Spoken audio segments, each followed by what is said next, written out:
Hey everyone, welcome back to the channel. So today we're doing a really exciting video, and that is the end of year book tag plus a little reading wrap up. I've got myself a little mocha for the occasion because when I tell you living in the UK right now, it is absolutely freezing. I'm genuinely not joking.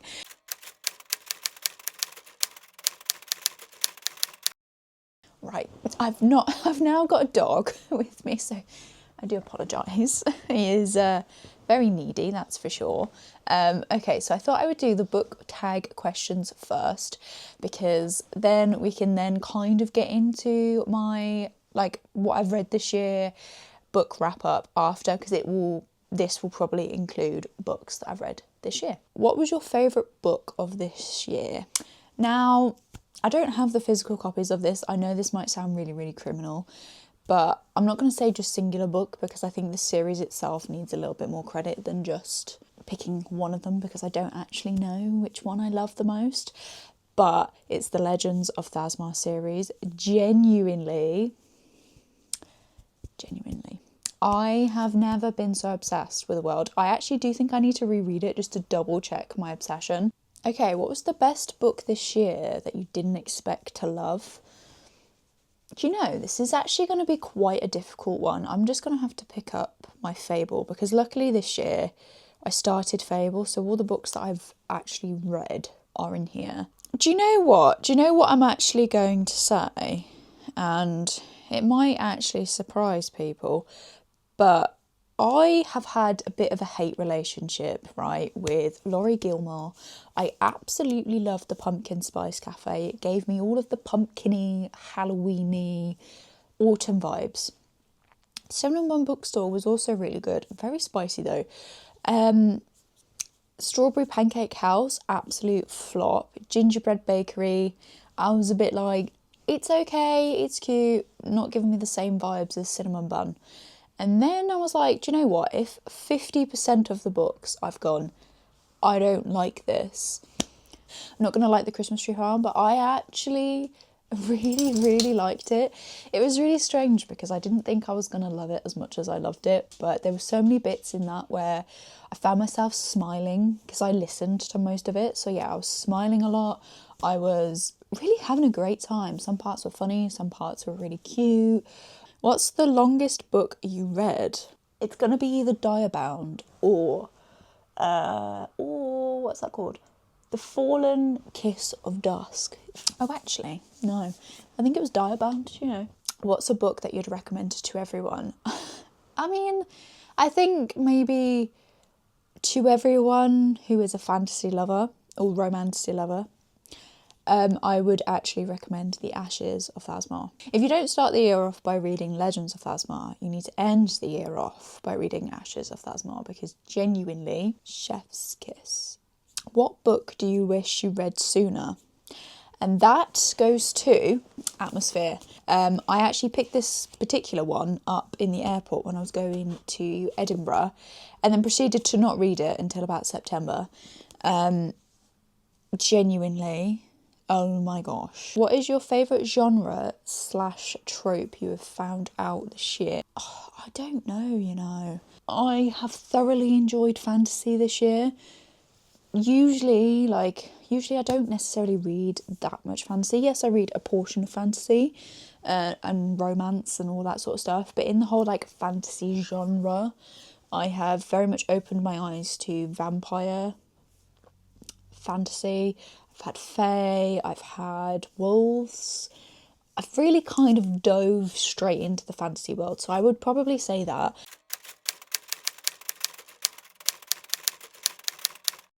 Right, we are on to the segment of what I actually read this year. Right, so I started off the year with Iron Flame.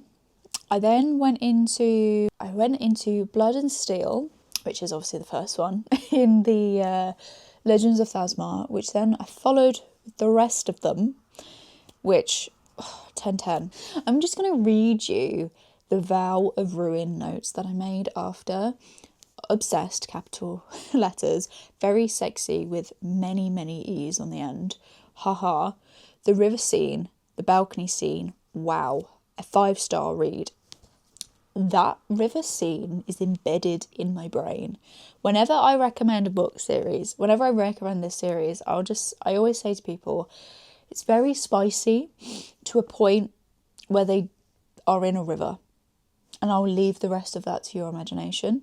Or you can read it. It's up to you. I did start Onyx Storm in January. Okay, Onyx Storm, 5.5 stars. I forgot that. And then I read Frontrunner as a palate cleanser, as you can imagine. Onyx Storm. Onyx Storm has notes. And then I read Lightlark, which is a bit of a rogue choice. March. I read Quicksilver. Okay. 4.5 stars. I see where it goes. Deep End by Ali Hazelwood. Wow, that one was really, really good, not gonna lie. And then I read Wildside, which we did 3.5 stars. Okay, April. We reread Court of Mist and Fury because I felt like a slump was coming on, and I'm so glad I did. So glad. And then I read Court of Wings of Ruin as well. 10/10. Absolutely loved that.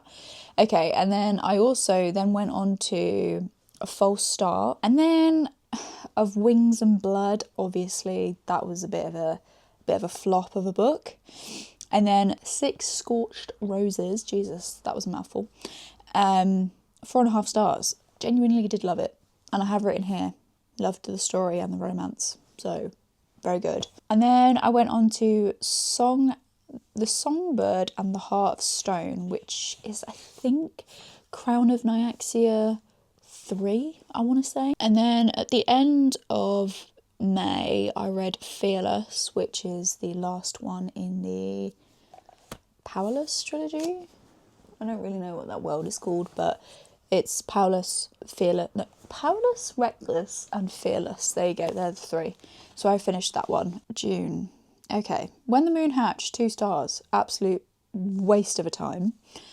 And then I went on to read My Fault, Your Fault, and Our Fault. I've watched the 3 movies that are in Spanish, and then there's the first movie, which is My Fault London, which is what encouraged me to read the books, and the books are even better.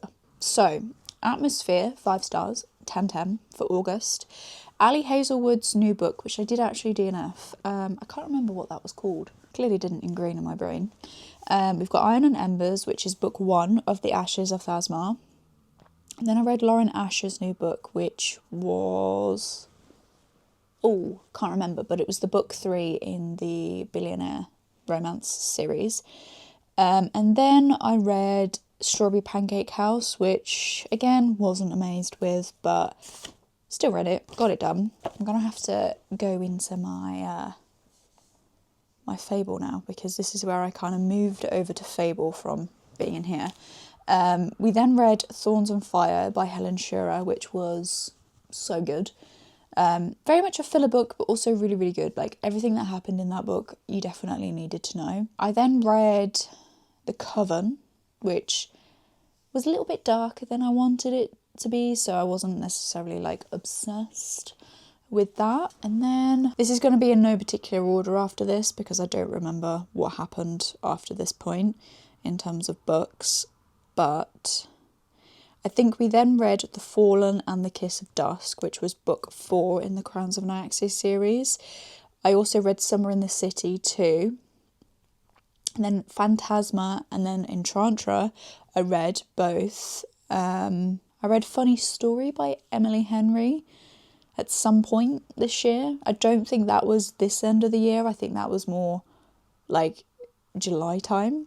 I then read Wild Card whenever that came out. That was really, really good. Actually, to be honest, probably my favourite one out of all of them. And then Cinnamon Bun Bookstore, which was, again, very good. I really did enjoy that. Silver and Smoke, 10/10, absolutely delicious of a book. Good Spirits, which I read in November. That one was surprising. I wasn't necessarily a fan of it, but also at the same time, I feel like it kind of did the job. Slaying the Vampire Conqueror. I don't know whether I already said that. I might have already said that one. Die Bound. Oh my god. So good.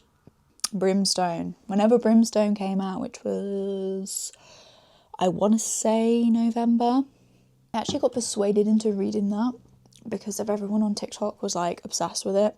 I'm obsessed with hating it, and I don't hate it. I actually really enjoy it. And then The Christmas Tree Farm, which was so good. And then also, didn't know this until last week, but Elsie Silver wrote a little novella in between the book 1 and book 2 of Gold Rush Ranch, and that was called Out of the Gate, and I read that, and that was lovely. My recent read was The Deal by Elle Kennedy, which actually leaves me up to 44 books, which is really good going for me. I am currently reading The Mistake by Elle Kennedy, which is the second one in the Off-Campus series, and that one I will definitely finish in the next couple of days.